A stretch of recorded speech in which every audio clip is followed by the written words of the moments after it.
Hi,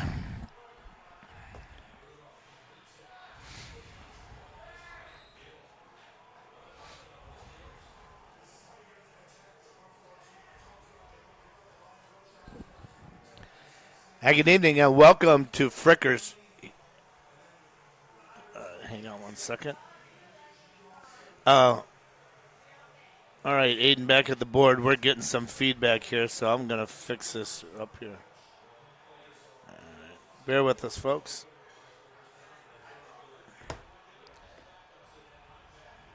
All right. When you get that little echo when you hear yourself talking twice, it makes life very difficult. All right, so welcome here to Frickers. John Cullen with you tonight, and thanks for joining in and staying tuned with us. I know you just got over the Bowling Green Falcons Nest Coaches Show. Hopefully you learned a lot about the BGSU boys team and what's going on there. And tonight we're going to talk about basketball. We're kind of more than halfway through the boys season, and things are starting to take a little bit of shape, and there's some challenges that everybody has as we kind of ramp into the end. It's amazing how fast it goes. And my first guest tonight, Aaron Klaus of the Woodmore Boys, and I want to remind you guys that this week on the network we've got Bowling Green at Miami tomorrow on Eagle 99 here, and then on 92 on the Wolf, the Chris Holtman Show. And they're playing Michigan. Did they play Michigan already today, or that game on tonight? Do you remember, Nick? All right, so I know Ohio State and Michigan are playing, so they'll give them something to talk about tomorrow night.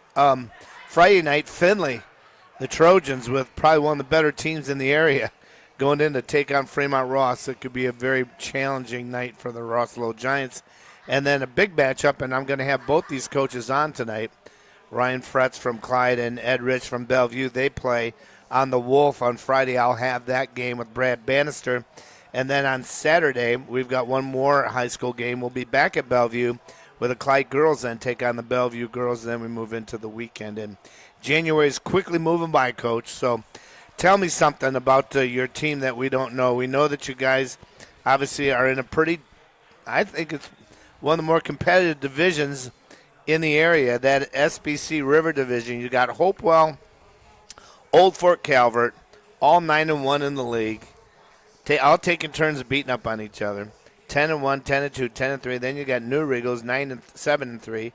Then Gibbsburg, St. Mary's, St. Joe, you guys, Danbury, and Lakota. So the top of the league's pretty tough. Yeah, without question. Coming into the league new, we don't know these guys real well. We don't see them too much previously to this year. So the first time around, getting to know the systems and the players, it was definitely a learning curve for us to get used to. And if going through the second time around, I think we feel a little more comfortable with what each team's going to do to us and what we need to do to kind of compete a little bit more. Obviously, looking at our record, 2-10, we want more than that, but we're just trying to get 32 minutes.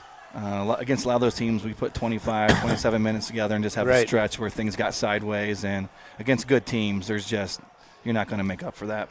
Well, your schedule is not light by any chance. I mean, I'm looking at your next game. You had New Regal, which you just recently lost, and that was on the road, and lost to them by 13, and that was after beating Lakota. And a lot of your scores are kind of the same. They're about a 60-45 type thing. So how can we find the difference in those 15 points? Is it offense, is it defense, or is it probably a combination of both? It's been a unique year because it seems it has changed. Early in the year, we struggled with any kind of pressure. They want to pressure us. We'd have that 4 or 5 minute stretch where it got away, and then we got pretty much that handled, and then it would turn into shot selection, and we got taking some bad shots. Bad shots led to low percentages, lead you to the 30s and 40s, and then so we've been working on that, and then recently just been rebounding. We're doing a much better job handling pressure, doing a much better job shot selection, but the rebounding just killed us. I think last game against Nurgle, we got a rebound 46-13. I mean, that's just unreal. Yeah, we can't just too many possessions. Were they that big, or no, they just got position? They're big. They play really hard, but it wasn't like we were just oversized and couldn't match up with it. We just got outworked underneath, and there's some things that we're working on, but we can't give up that many other possessions because we're not that great offensively. Right. If we can get to 60s, that's what we're looking for. I got two pretty good scores, and some guys we're trying to fill in, trying to find that third and fourth scoring role. Right. And then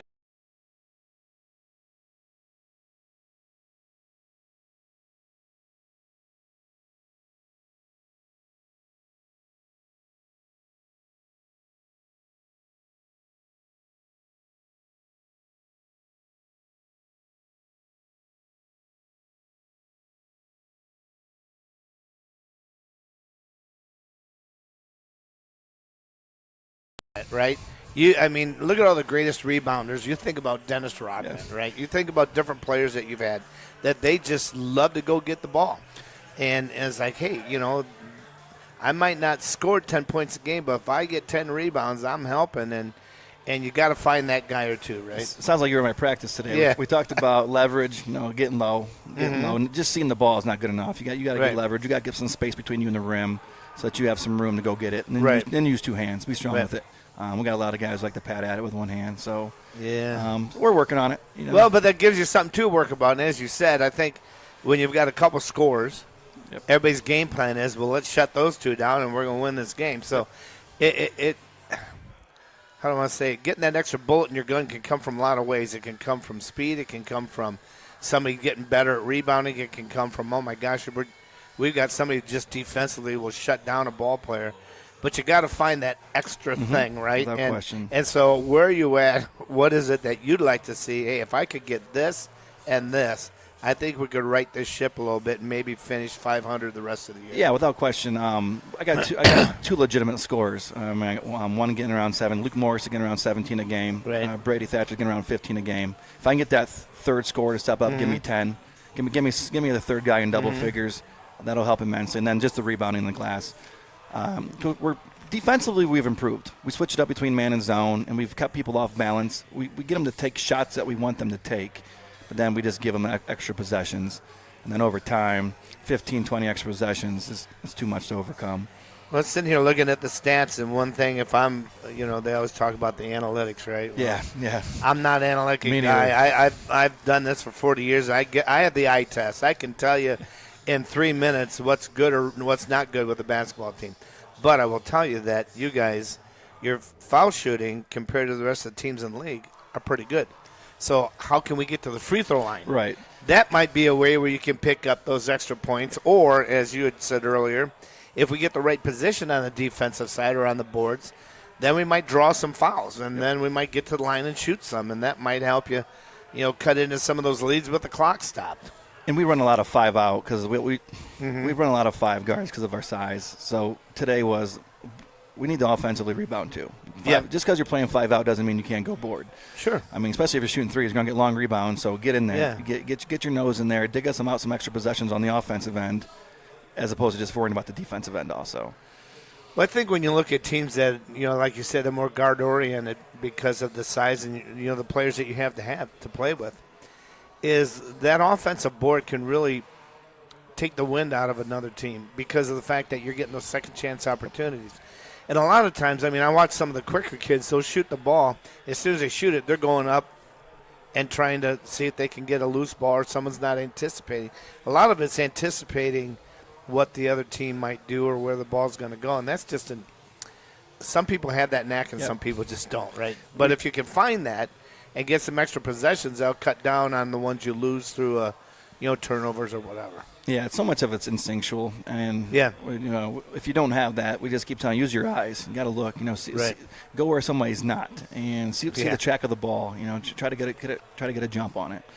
That's funny. I was telling my grandson that just the other day.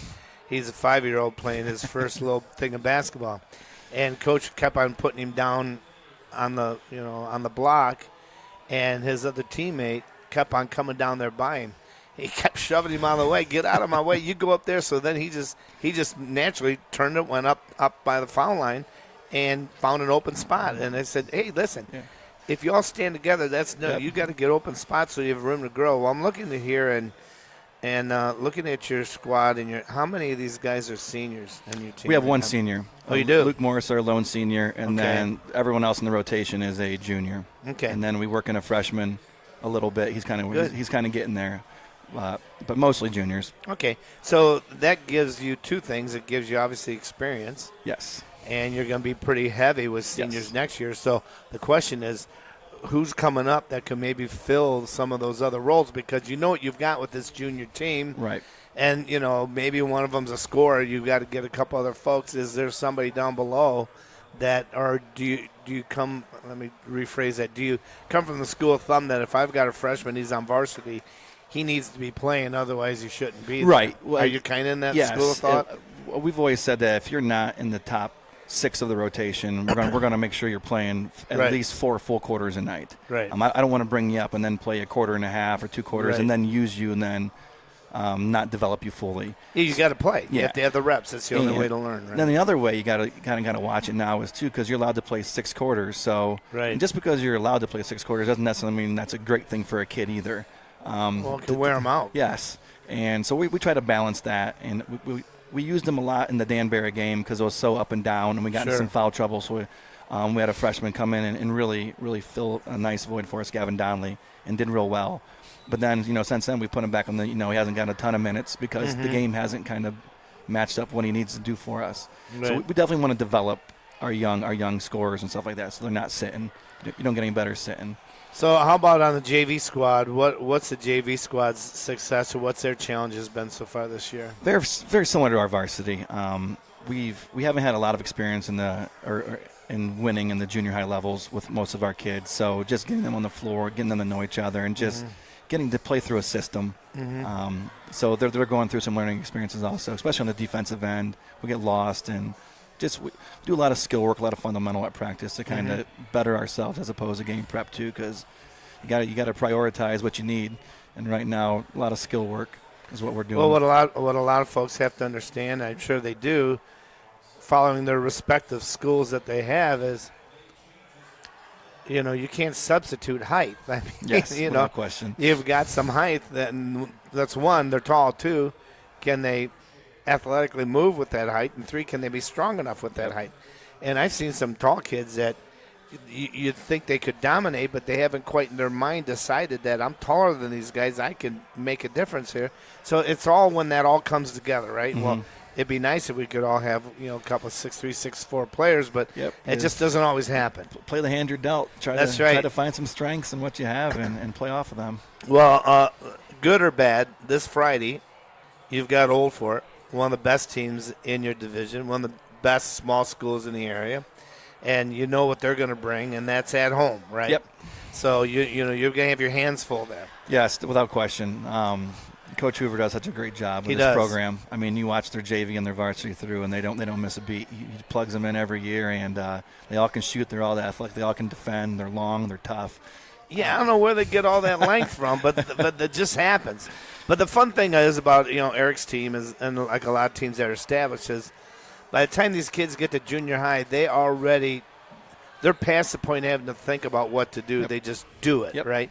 And that's where you want to get as a coach, right? I want to get my kids so by the time they get to JV, they're developing at a more competitive, stronger, faster element, but they don't have to think about it. They already know this is how we do it, right? And if you can get there. But then you have 2 teams that I think you got a good chance to pull some wins out against St. Joe and St. Mary's. Both those parochial schools have struggled a little bit.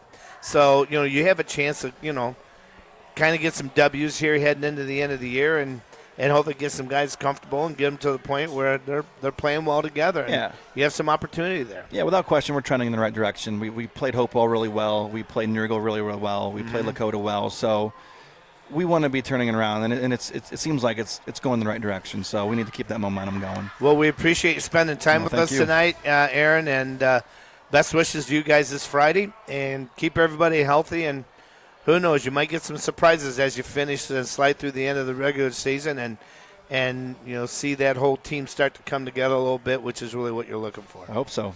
Thanks so much. Thanks so much. And that's Aaron Klaus from Woodmore with us. And our next guest will be Ryan Fretz. We'll take a time out before we get him in here, and we'll talk to him about the Clyde program. You're listening to Fricker's High School Coaches Show here live tonight on Eagle 99.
guest is my longtime friend and head boys coach over at Clyde with the Flyers. So, Ryan Fretz. How you doing, John? I'm good. I got a chance to see you guys the other night against I'm sorry.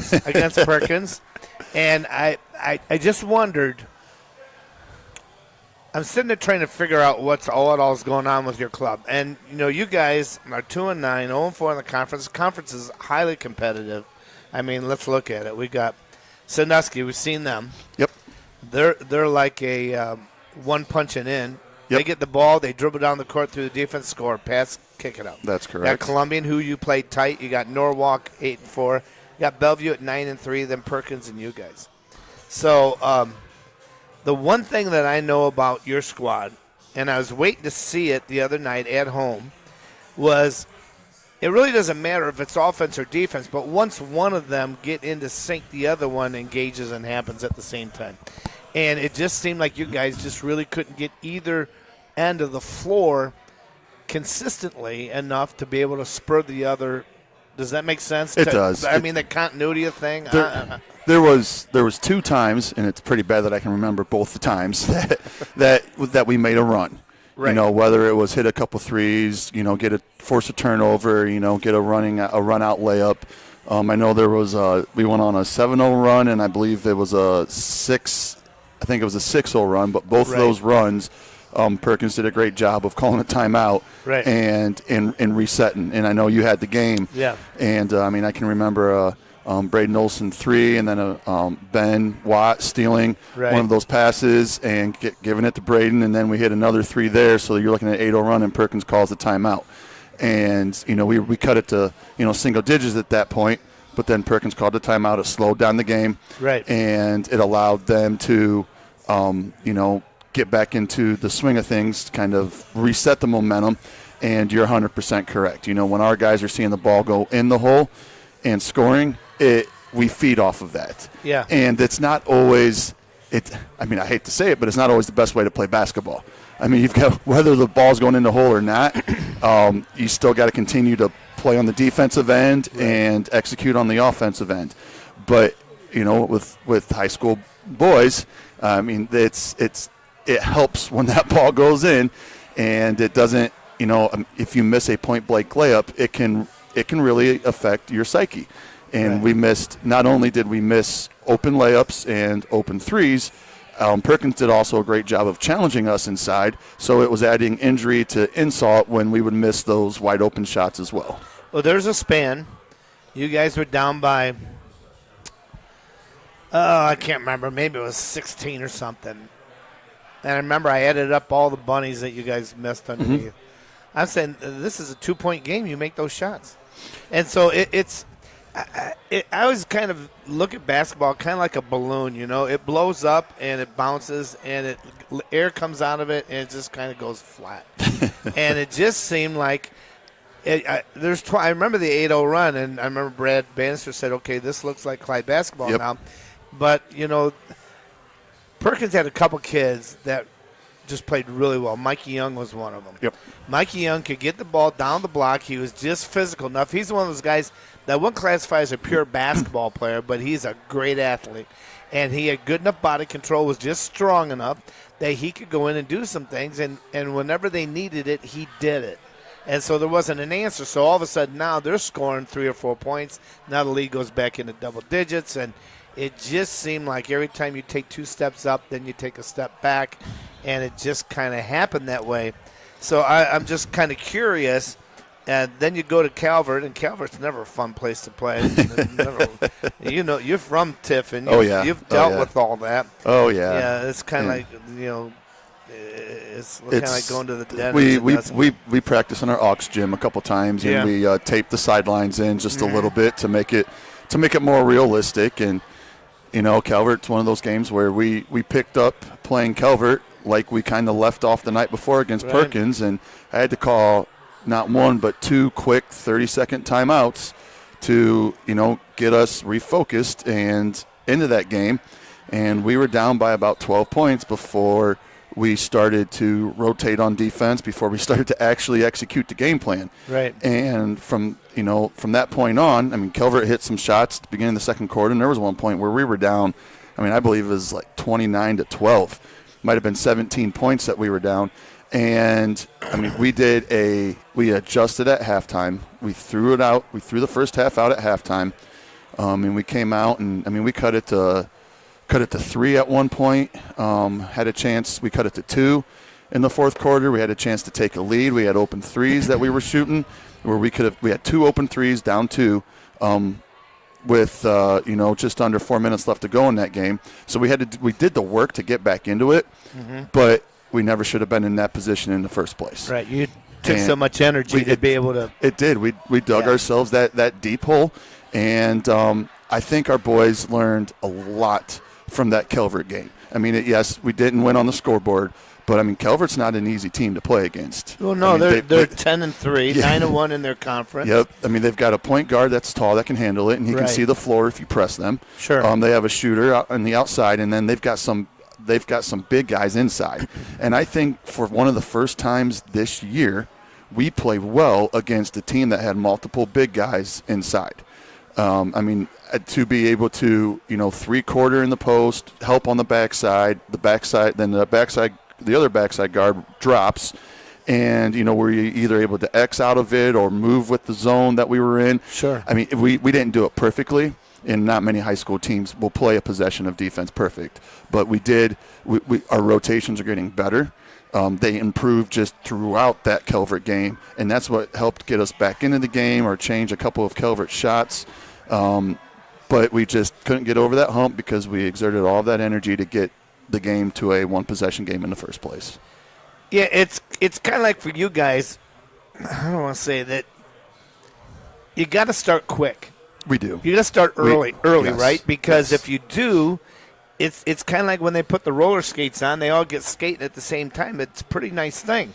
But they're struggling getting that done. Now, is there one thing that you've identified that this is really hurting us, or this is the one thing that if we could just dial this in, I think we could get past and get over the hump here? We've pinpointed it to 3 things, and they're 3 sort of completely different things. One is the defensive end of the floor, getting stops to start the basketball game. Mm-hmm. You establish your defense at the beginning of the game, and then you play to that establishment throughout the rest of the game. Right. You earn those stops to start the game. It gives yourself it gives your team that opportunity to score on the other end and give yourself a lead from the beginning of the game. Well, there's the other part of it, the offensive end of the game. We will script at least our first play, if not our first couple, but we're not always patient enough to take that great shot. We play with at times we play with a lot of energy, but in the last couple games we haven't come out with a lot of energy, but we almost play too fast on offense that we force up a quick shot that isn't in the motion of the offense. And it's like, guys, we can get a better shot than that. We want a wide open 3 or a layup as one of our first shots in the first, second, third possession of the ball game. So we're working on that. That's something that we've been talking about and working on. And then the third thing is just showing up with the energy to play. Yeah. And, I think we're inconsistent at doing that. I don't think we showed up with it when we played Perkins or Tiffin Calvert. But if you go back at our Tiffin Columbian game, right? I mean, we were there with them for most of the way. We'd be down by double digits, bring it back, be down, bring it back. We just haven't been consistent enough at it. So, that's a high school boy. Being able to lock out everything else that's going on in your life and focus on, hey, I've got this game. We've got this game plan to execute. I got to show up with energy, get some defensive stops to start the game, take a great shot on the offensive, side of the floor to start the game, and put our team in a good position moving forward. Well, it seems like you know what to do. But here's practicing it and doing it. It's a psyche. I told this to Brad when I did the broadcast the other day. I said, basketball, you have to be completely relaxed and completely focused at the same time, and is one of the most hardest things to do. And it's when you get critical mass and you get 3 out of those 5 players moving in harmony, they'll pull the other 2 with them. Correct. But you've got to get 3 of those 5 moving in harmony. So I remember there's one point in that game against Perkins where Watt took an open 3 and buried it, and we had been talking about that. I said, he's got to shoot more. Yes. And the other thing is everybody's gang tackling on Olsen, and it's kind of like it just appeared to me like they didn't feel like they knew what their role was in the game. And because of that, they're not doing the things like maybe they did last year, or they just seem like they're just tentative on it. But the good news is you get to go at it again against – no, here's your next – you're going to love this. I know what you're going to say. Here's your next 3 games. Yep. You're at Bellevue. We'll have that game. Yep. They're 9-3.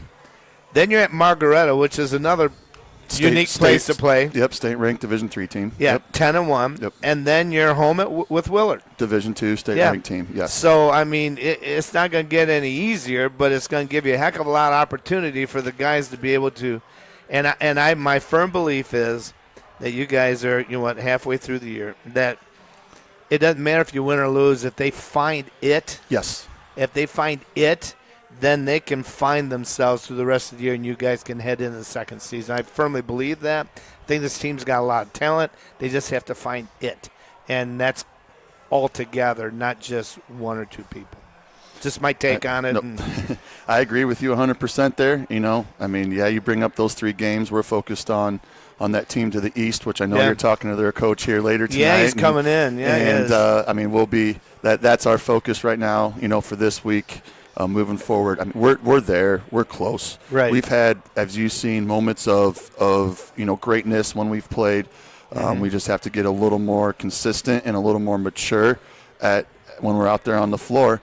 And we're right there, just haven't gotten over that hump yet. Yeah. And Friday and the next 3 games, like you brought up, is going to be a great test to see how much we can get better this week. Absolutely, and I think those are great opportunities for you. Ryan Fretz, thanks for coming over tonight. Thanks for having me. I know it's cold, but get something to eat, enjoy yourselves, and thanks for spending time with us, and I'll be talking to you on Friday. Sounds good. Appreciate it, John. All right, Ryan Fretz from the Clyde Flyers. We're going to take another time out. We're going to get back in here with Bo Evans of the Gibsonburg Lady Bears, and we're going to talk to him right after this timeout. You're listening to the Frickers High School Coaches Show live tonight on Eagle 99.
Bears, the Lady Bears, and if you folks don't know anything about them, they're like the only undefeated team in this area. They're 12-0, and they're kind of steamrolling right now, and they have found something, and they've played some pretty tough competition. So I would have to say that, the league's got pretty good parity. It always does. Yep.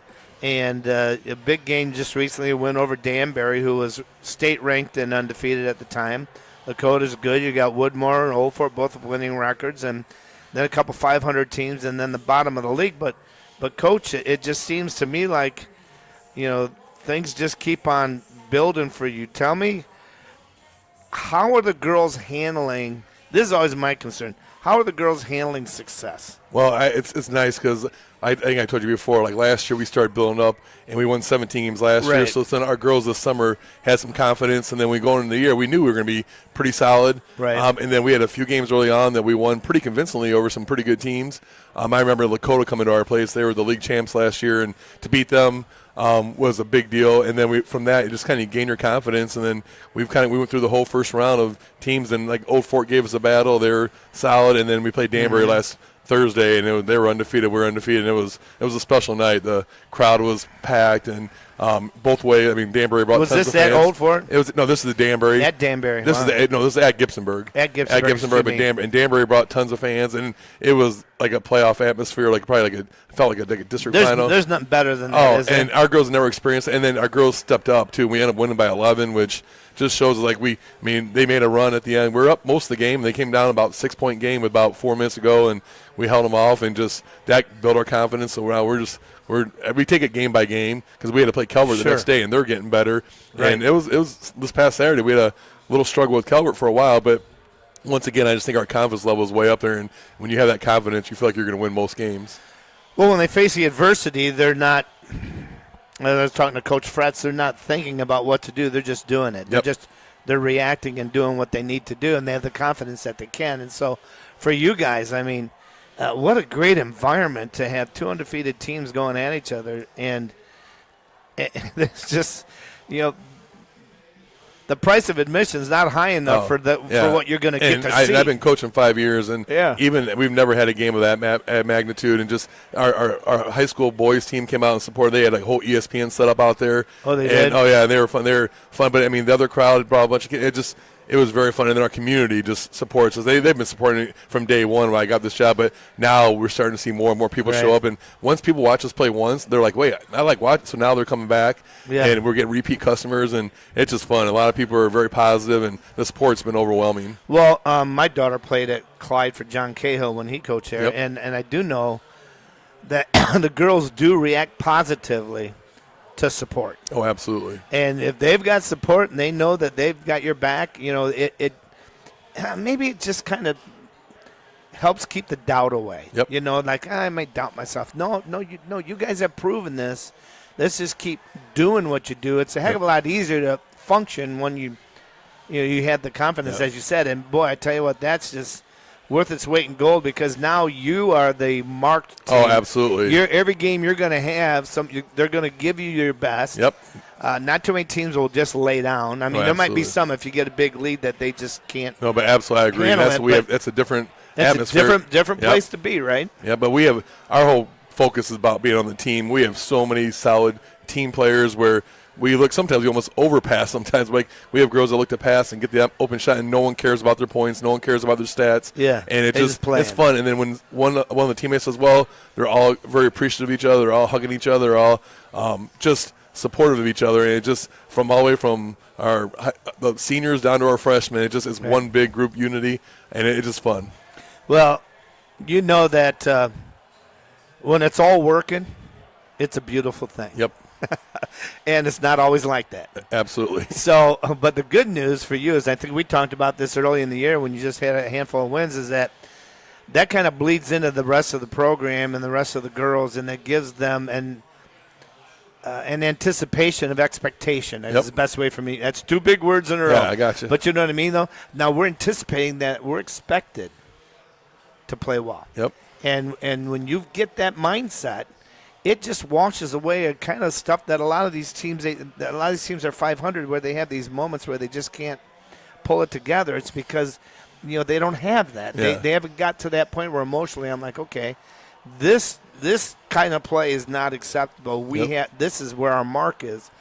And for your younger girls, how are you seeing them at the JV level and the freshman level? What are you seeing out of that? Well, they've done because they're watching you guys practice and get in on the floor. And they're getting better and better. The thing about them is every day they're practicing against a very good varsity team, so they are getting better and they're more confident as they go.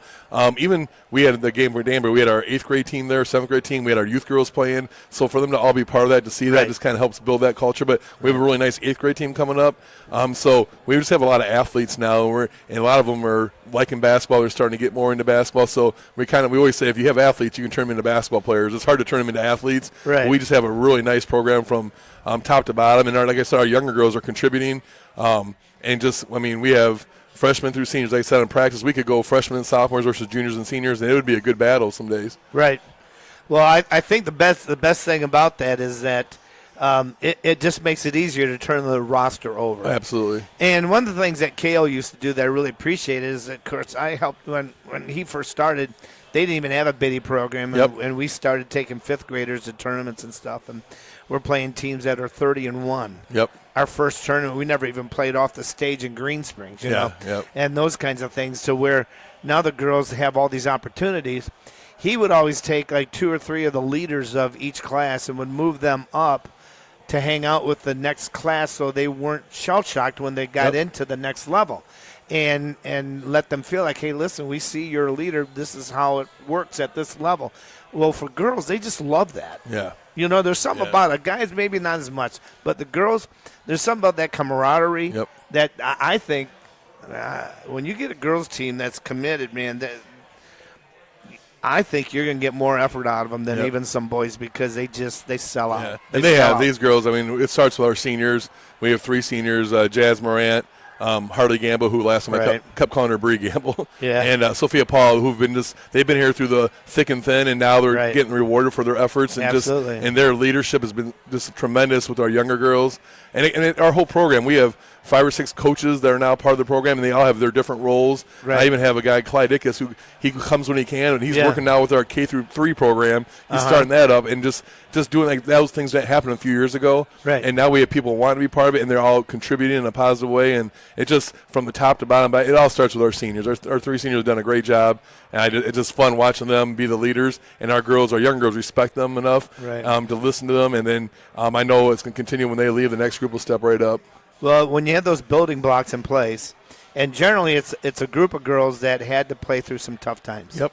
And then when things started getting a little bit better, they were the glue factor for the younger kids. And then once they started seeing success, it's kind of like, okay, this is how we do it here. Yep. And once that's assumed, only good things are going to happen. But I want the folks to understand, those that are watching on YouTube or those that are listening, is that Gibsonburg's a little school. Yeah. It's a little town.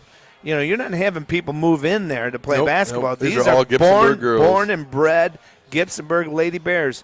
And when that happens, man, that community over there, I've always said that. I think the Gibsonburg community, the Old Fort community, these smaller schools, man, they will sell out for their players and for their team and support them in any way possible because it's so much a fabric of the town, of the village, absolutely. of the village. And for you, you've got to feel good like, hey, listen.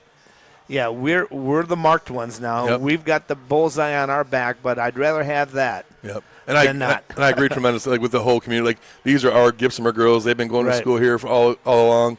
Like tomorrow we're playing at Bellevue. Like, we decided to challenge ourselves. Like, we're going to go play a Division II school who's solid, who's won the league 10, 12 years in a row. Right. And we're going to see where we're at. We're trying to prepare ourselves for the tournament when it comes to play teams like that. So, yeah, we're not afraid of playing anybody. We want to get that experience out there. And like I said, our girls in the community have been great, and we just keep hoping that continues. Well, and Bellevue's got a different kind of team this year, too, and I've seen them. In fact, I'm going to have them and Clyde on Saturday at a little matinee game. So, yeah, I mean, putting yourselves in a position to step out a little bit. Yep. There's nothing about that that's a negative for you guys. Nope. Not at all. Nope. If we win, we'll shock quite a few people, and if not, we're going to see where we're at. Well, and don't you want to kind of get that barometer? I mean, absolutely. Because I was listening to, you know, how they're making a big deal out of Saban and Belichick both retire at the same time, same week. And then they had this thing on where the two of them were talking, and Belichick said, you know, the time we were, 16-0, he says, in a way, I kind of wish we would have won one prior to the tournament just to kind of recalibrate ourselves. And I don't know if anybody would ever want to lose one, but in his mind, he felt like they hadn't had that challenge they needed before they got to the tournament. Coming in this year, we knew we were going to be pretty good. So we actually had like Rossford, I think maybe Northwood, and Cardinal Stritch on our schedule. We replaced them with at Norwalk, at Bellevue, and at Port Clinton. Oh, those are all three good we programs. just played Port Clinton. That was a great environment there. Absolutely. Dakari got her school record. That was just fun there. But that was a great basketball game. Right. And then now we got Bellevue and we got Norwalk later this month. And I'm like, why not? Why not? Why not? Absolutely. And then maybe we lose a game or two, but to those Division II teams, we'll see where we're at. Oh, absolutely. Well, hey, listen. So your next game is when? Tomorrow we're playing at Bellevue tomorrow. You're at Bellevue. That's right. That's tomorrow. Okay. Yep. Well, good. Well, good luck on that. Glad to have you tonight. Wholly support what you're doing over there. Congrats on it, and just enjoy the ride. Yeah, I appreciate it. That's all I can tell you. All right, thank you very much. Thanks so much, Bo. Okay, we'll take a final timeout. We'll get Ed Rich from the Bellevue boys in here. Our final timeout, the Fremont Frickers High School Coaches Show live here on Eagle 99.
And we've told them that it's it's going to come back and bite us, and it has in a couple games where we struggled to finish. So, that's obviously been a major emphasis in practice all year, and we're hitting it even harder right now with finishing at the rim.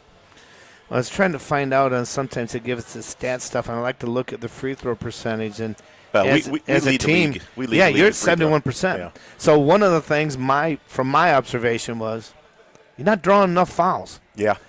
You know, I mean, you guys have a really unique team. You're as long as you've ever been. But you miss, and this isn't negative, just reality, you miss a lot of bunnies, and you play good defense. When you run into a team that's a little quicker or they just start getting hot, there's not much you can do about that. But all in all, the team is pretty well balanced. I mean, you've got a couple guys that can obviously shoot. And from the outside, I mean, right now you're relying on your big guy, and that's Logan Hartley, but he's one of your bigs. Cody Lindsay, another big who can, when he gets in rhythm, can throw it out as much as anybody. Sure. And then I think the surprise is, well, Joel Ray, obviously. Joel Ray might be one of the hardest working people ever on the basketball floor. Yeah, he plays extremely hard. He plays hard, and you're in a position where, you know, he's just a good player.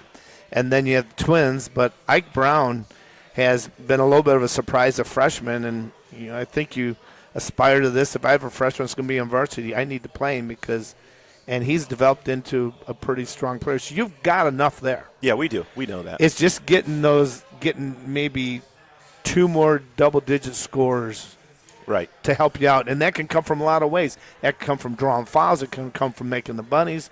It can come from, you know, just better in transition, but you guys have it all just sitting right there. We really do. And well, once again, I hate to keep saying it, but we know it and our guys know it. You know, they know what we need to do, and we're hitting it hard in practice. And you know, you brought up getting to the rack. We don't get to the basket enough, and we sometimes settle.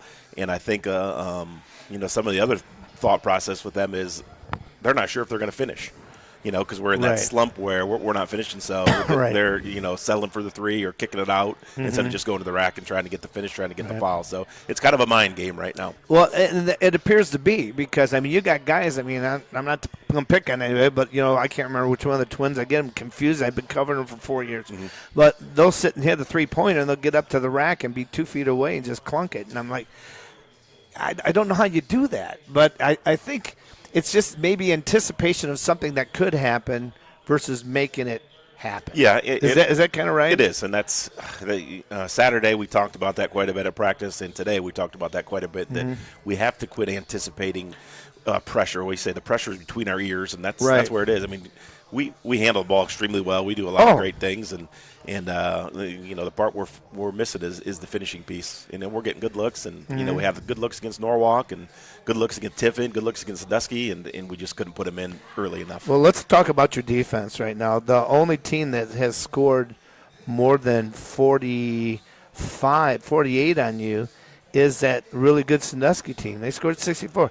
Your defense has been stifling. Yeah, our defense is nasty. I think your defense is like, wow. I mean, boy, turn that into some transition buckets and make them, and all of a sudden, you know, things are completely different. Now, you guys have only lost 3 games, but you're not playing your best basketball yet. Right. You know what I mean? Yeah. And I'm not saying that negative. Anybody from Bellevue, you guys know I've been covering you for 20 years. But the fact of the matter is that, you know, this team hasn't hit its full potential. Correct. And you know, it's not something we harp on quite a bit. But we tell the guys, you know, that ball starts going through, we're going to be really tough to beat. And we believe it, and I think people know it.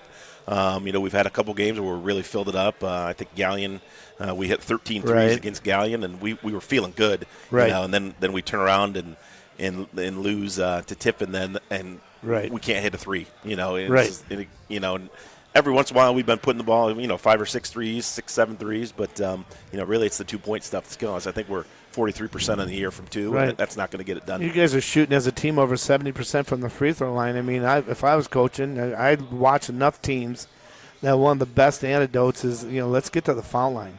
You know, you got guys that are strong enough that just with one little juke move with the ball can dribble into somebody and draw a foul because your guys are quicker and longer. I mean, if you need some points, let's just get to the free throw line and let's kind of stop whatever little momentum that's happening, and let's kind of reload where we're at. But I look at this team and I'm thinking, man, this team is not just because I cover them. This team's got a lot going on, and if they can hit that next gear, I think you guys are going to win a lot of basketball games. Now, looking at this, you got Elyria Catholic. Don't know anything about them. You're playing them Wednesday, right? So what do we know about them? It's really hard. I've watched plenty of film on them, probably 5 or 6 of their games. It's really hard to get a read on exactly what or how good they are or how good they are not. Just because of the teams they play, we don't know anything about the teams. They pressure you though constantly. It's it's a man-to-man trapping D constantly. It's so they're gonna be reminiscent that style of play that Phoenix Suns type offense where it's 7 seconds or less. They do that really well. Right. We're probably going to get a lot of easy looks through their press, but we've been talking about it. We got to finish those easy looks. Right. They get out, up on teams 16-0, 13-0 in some of these films that I'm watching just because they can't handle the pressure. Right. So first and foremost, handle the pressure. Secondly, we got to score when they give us looks, and we're going to get a lot of looks. You guys have done well handling the pressure. In fact, even against Sandusky, Sandusky, they'll get a defensive rebound. And they're 3 dribbles, and they're passing or shooting. It doesn't get any more up-tempo than that. Right. We actually had less turnovers against Sandusky than Sandusky had against us, which is impressive. That was a really – no, I remember we did the stats and go, oh, my gosh, I can't believe this. Yeah. Now, you guys played a really good, clean basketball game.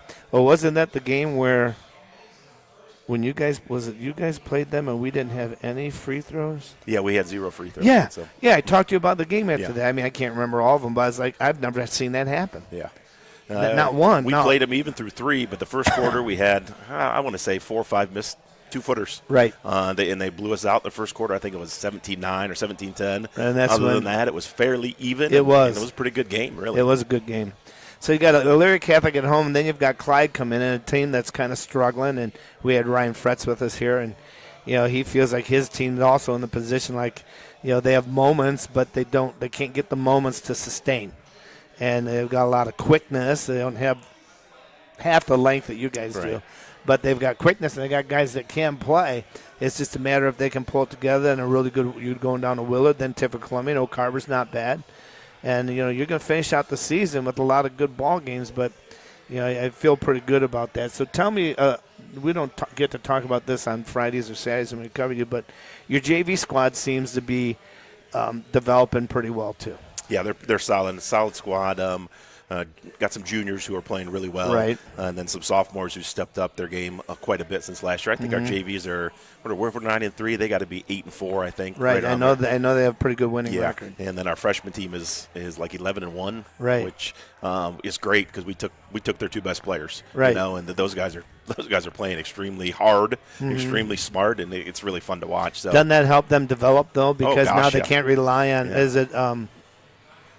Ike Brown's one of them, and the other one is Sam Bollinger. Sam Bollinger, yeah. He plays a little JV.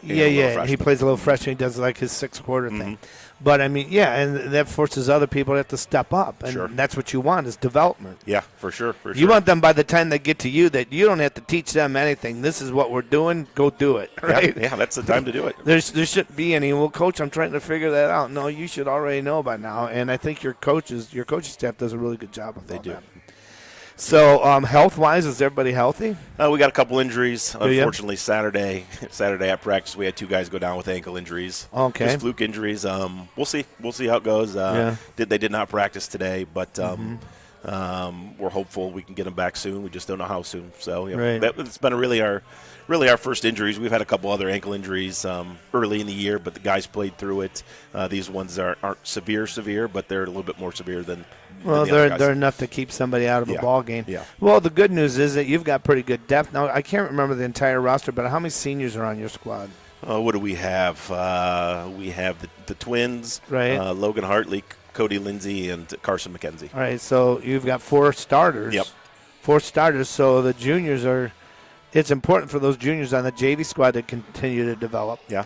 To give you depth. You'll have quite a few seniors next year, then, won't you? Mm-hmm. But then you'll have room for those younger kids to come in and kind of learn how – isn't that how you guys do it? You kind of retool it. Oh, for sure. And you're going to play the deck of cards that you've been given, right? Yes. Yeah, we will. So if there's one thing that you wish you could automatically I'm going to turn this dial, and this is the one thing I want us to kind of get really good at right now, what would it be? It's finishing the basket. Finishing the basket. Yeah, within, 2 or 3 feet, we struggle at times. So if we can do that, we're going to be really tough because, like you said, we defend, and we defend better than anyone in the league is what we believe. And we could score it a little bit more, we're going to be hard to beat. Well, and you guys can transition if you need to. I mean, you got all the length, and yes. I mean, you guys pass the ball well, and they seem to not get too much out of position. I mean, if they do, their athleticism and their speed makes up for it.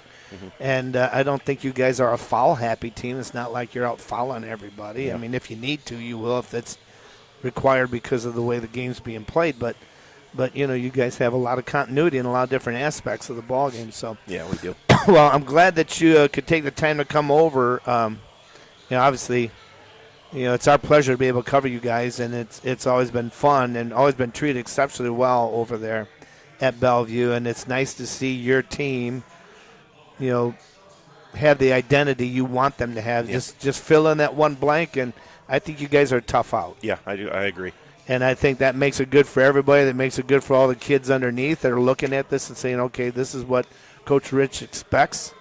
They come to you with an expectation of intensity and commitment and, let's work ethic. I mean, those things, those are all choices. Yeah, yep. Right? They go a long way. Those are all choices, and if you see that's how it is in the world you're going into, then most kids will adapt to that. And you'll pull those 2 or 3 kids out of each class that you can say, hey, listen, I can trust this kid. I know this. I tell him what to do, he'll do it, and you can get guys done. But you have some role players they're doing a good job for you. Oh, yeah, yeah. And I think that depth helps you guys stay fresh on some games when you need a little bit of fresh legs too. Yeah. All right, well, good luck on Wednesday. You'll have Elyria Catholic. We'll keep an eye on that, and then I'll be there Friday. Actually, I'm going to be in Bellevue Friday and Saturday. I'm going to have the Clyde boys game with you guys, and then I'll have the Clyde Bellevue girls game on Saturday, and that's a matinee. And, of course, we were just with Bo Evans, and his undefeated Gibsonburg girls are coming over to play Bellevue girls tomorrow night. I did see that. Yeah, I'm going to tell you what, you guys want to watch a good ball game, you go see Gibsonburg and Bellevue girls tomorrow night. That's in Bellevue. I think that's going to be a heck of a basketball game. Yeah, that's what it looks like. They're undefeated, having a heck of a season. So. Yeah, they are. And that's crazy. Well, the one thing is they just beat Danbury, I think it was. Yeah, in the battle of the undefeateds. Yeah, and Danbury's state ranked. And Gibsonburg doesn't even get a look. Yeah. And they just beat them by 11. Yeah. And they're undefeated, so they're kind of like an unknown success story. But Bo's got his team working pretty well over there. So if you guys like basketball, get to Bellevue Wednesday night, then stay for Friday, and then come back again on Saturday, and we'll have a good weekend of basketball. Yeah, we will. All right, well, that said, Rich, head coach of Bellevue, so glad to have him. I want to remind everybody that we had Aaron Klaus with us from Woodmore, Ryan Fretz, Bo Evans, and Ed with us here tonight, and also our chief engineer, Nick Roth, with us here on site, and Aiden back at the board engineering at the station. So, for everybody here at Frickers, thanks for tuning in. Glad to have you in our Fremont Frickers High School Coaching Show. This is John Cullen saying good night and God bless.